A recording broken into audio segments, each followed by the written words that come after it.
प्रदेश के सभी भाई बहनों को बहुत बहुत प्रणाम। और आज बिना सूचना के लाइव आया जा रहा है। कोई बहुत विशेष महत्व तो नहीं है, इसीलिए सूचना दे के नहीं आए। कुछ जानकारियां हैं, कुछ इन्फॉर्मेशन हैं जिनकी वजह से काम हमारा थोड़ा सा विलम्ब हो रहा है।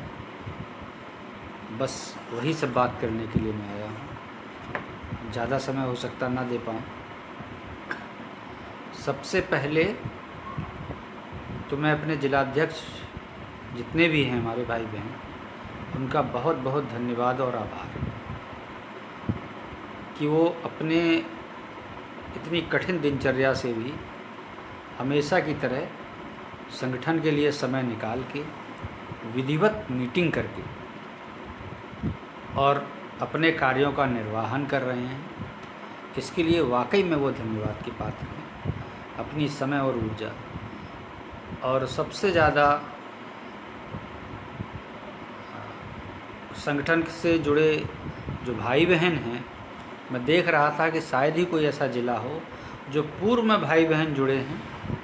उन्होंने मीटिंग भी अटेंड की और संगठन को पूरा समर्थन दिया, संबल दिया,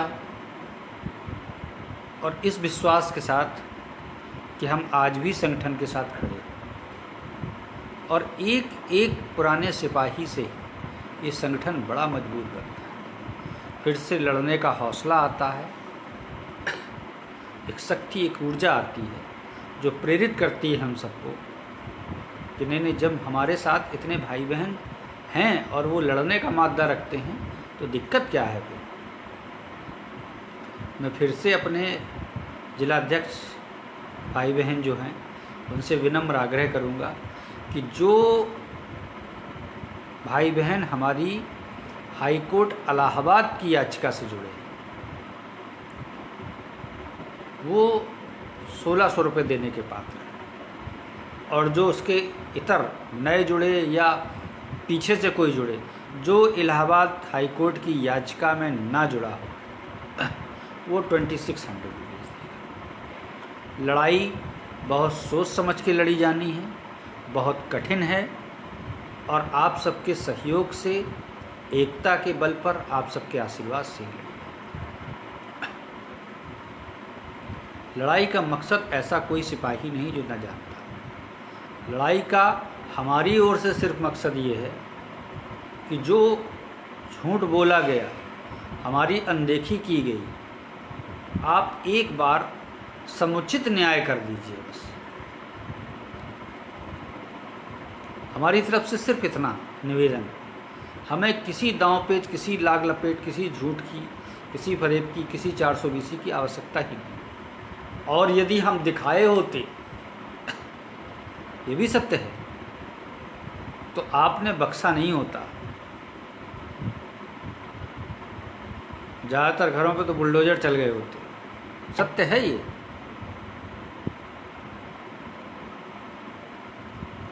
लेकिन आप कुछ सोचिए, आप उस सत्ता पे काबिज हैं, उस जगह पर काबिज हैं जहाँ से आपको अपना वोटर समझिए, प्रदेश के बच्चे समझिए,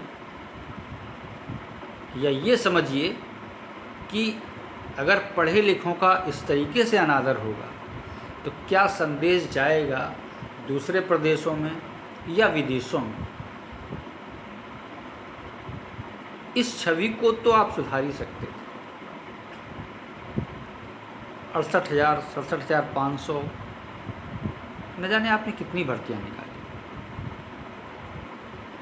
लेकिन सबसे पहला टेट पास हम सब ने किया। आपको तो एक एग्जाम्पल सेट करना चाहिए। राजनीतिक चश्मे से राजनीतिक व्यक्ति जब भी देखेगा, और जब जब देखा है, युवाओं का ही हनन हुआ है।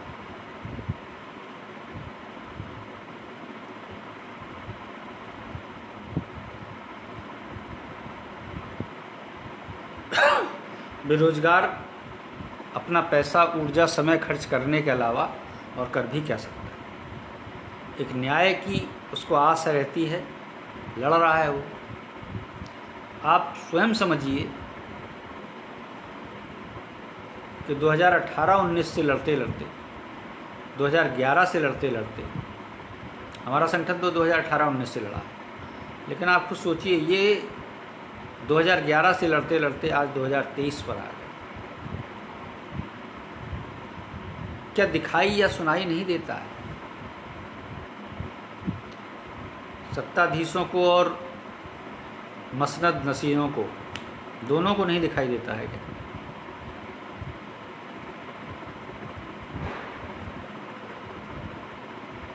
जानते आप सब भी हो, एक भी हमारा पैरामीटर गलत नहीं, एक भी पैरामीटर गलत नहीं। आज मैं सोशल मीडिया देख रहा था तो वहाँ पर एक कोई अंकुर नाम का शख्स है, अब इस न्यूज़ में पता नहीं भगवान जाने कितनी सच्चाई है, लेकिन कटिंग पेपर की थी। हालांकि मेरे पास 1001 एग्जाम्पल हैं इस टाइप के, कुछ को मैं पर्सनली भी जानता हूँ। उस बंदे का आवेदन 28 वर्ष पहले अस्वीकार कर दिया गया और वो एज पर एड था। वो बंदा 28 वर्ष लड़ा, 28 वर्ष,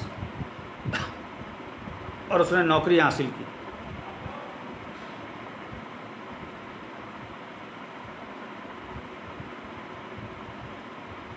यदि वो 27वें वर्ष भी हार गया होता खुद से,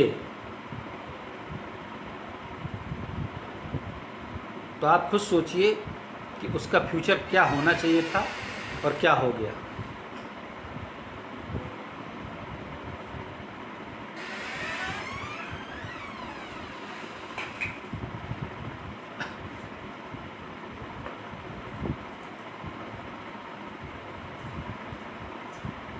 यही हमारा संगठन भी कर रहा है।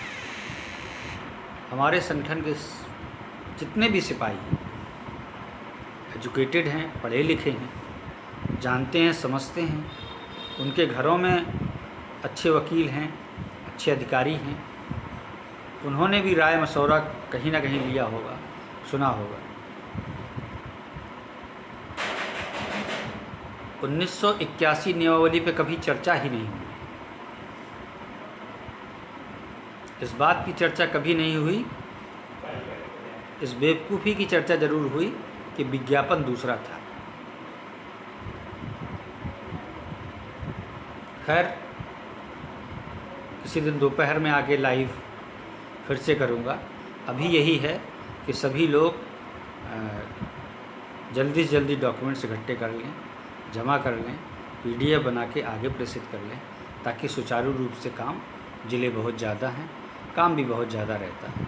जब आपके यहाँ से आएगा तब यहाँ से आगे जाएगा, फिर उसकी गलतियों को सुधारा जाएगा। आप बखूबी समझते हैं इस बात को, तो थोड़ा सा तेज़ी पकड़ें इस काम में, ताकि जो है सुचारू रूप से कार्यक्रम आगे बढ़े और इस लड़ाई को आगे बढ़े। धन्यवाद।